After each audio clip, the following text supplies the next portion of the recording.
Təsəvvür edin ki, kino teatrda oturub bir döyüş filminə baxırsınız. Amma filmin nə başlanğıcını görmüsünüz, nə də yəni personajların kim olduğunu bilirsiniz. Siz sadəcə filmin düz ortasına, ən kulminasiya səhnəsinə düşmüsünüz. Yəni nəhəng bir partlayış anına. Bugün mənbələrin ətraflı təhlilində biz məhz belə bir partlayış anını müzakirə edəcəyik. Adətən böyük hesabatları, uzun məqalələri təhlil edirik. Doğrudur, çox vaxt belə olur. Amma bu dəfə əlimizdəki mənbə cəmi bircə cümləlik bəyanatdır. Hər hansı bir siyasi tərəf tutmadan, sadəcə bu qısa cümlənin arxasında gizlənən psixologiyanı açacağıq. Söhbət Donald Trump'ın bu yaxınlarda səsləndirdiyi bir bəyanatdan gedir. İranın 158 gəmisini məhv etdik. Bəli, yəni burada dərhal diqqəti cəlb edən məqam, bilirsiniz, rəqəmin arxitekturasıdır. Fikir verin, sadəcə çoxlu gəmi və ya onlarla gəmi deyilmir. Məhz 158. Tam dəqiq bir rəqəm.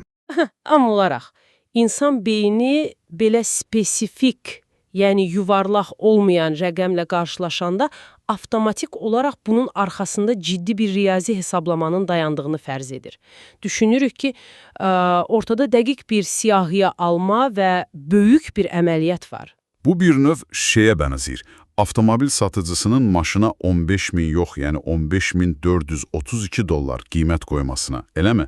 Qiymət o qədər dəqiq səslənir ki, sən onun havadan götürülmədiyinə dərhal inanırsan. Dəqiq belədir. Amma bir dəqiqə, əgər bu sadəcə psixoloji təsir üçün deyilirsə, niyə məhz 15.8 kimi yoxlanması asan olan dəqiq rəqəm seçilir? Yəni belə olanda məlumatı yoxlamaq, faktlarla üzə çıxarmaq daha rahat olmurmu? Bütün bunların mənası nədir axı? Məntiqi olaraq bəli, amma reallıq, xüsusən də bu informasiya bolluğu dövründə tamamilə fərqli işləyir. Beynimiz gün ərzində o qədər çox məlumatla yüklənir ki, yəni hər bir detalı yoxlamağa sadəcə enerjimiz çatmır. Biz idrak baxımından, necə deyərlər, qənaət rejiminə keçirik. Aha, yəni qısa yollar axtarırıq. Tamamilə doğrudur.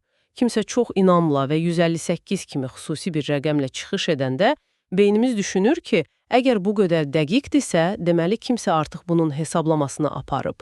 Rəqəmin dəqiqliyi bir növ avtoritet yaradır. Və bizi o qədər təsir altına alır ki, ən təməl sualları verməyi belə unuduruq. Bəli, tamamilə unuduruq. Məsələn, biz hətta soruşmuruq ki, bu hadisə nə vaxt baş verib, hansı dənizdə olub, bu 158 gəmi nəhəng hərbi kreyserlər idi, yoxsa sadəcə kiçik, mühərriksiz patrul qayıqları. Cümlədə, yəni zərrə qədər də kontekst yoxdur. Heç bir kontekst yoxdur. Sanki məlumat tamamilə boşluqda asılı qalıb. Bəs biz bunu necə həzm etməliyik?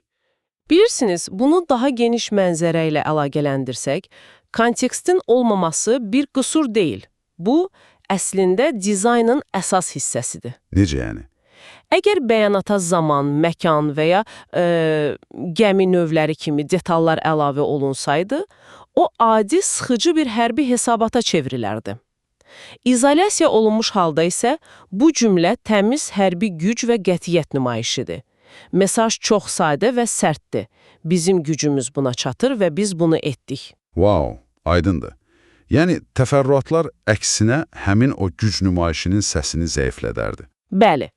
Bu isə çox vacib bir sual yaradır. İzolə olunmuş məlumatları niyə tənqidi dəyərləndirməliyik? Çünki rəqəmin dəqiqliyi bizi o boşluqları, kontekstin olmamasını unutturmağa məcbur edir. Məqsəd bizə detallı məlumat vermək yox, birbaşa reallıq formalaşdırmaqdır. Yəni, hətta bircə cümləlik, tək bir rəqəmdən ibarət informasiya belə öz arxasında bu cür sarsıdıcı psixoloji təsir gizlədə bilər.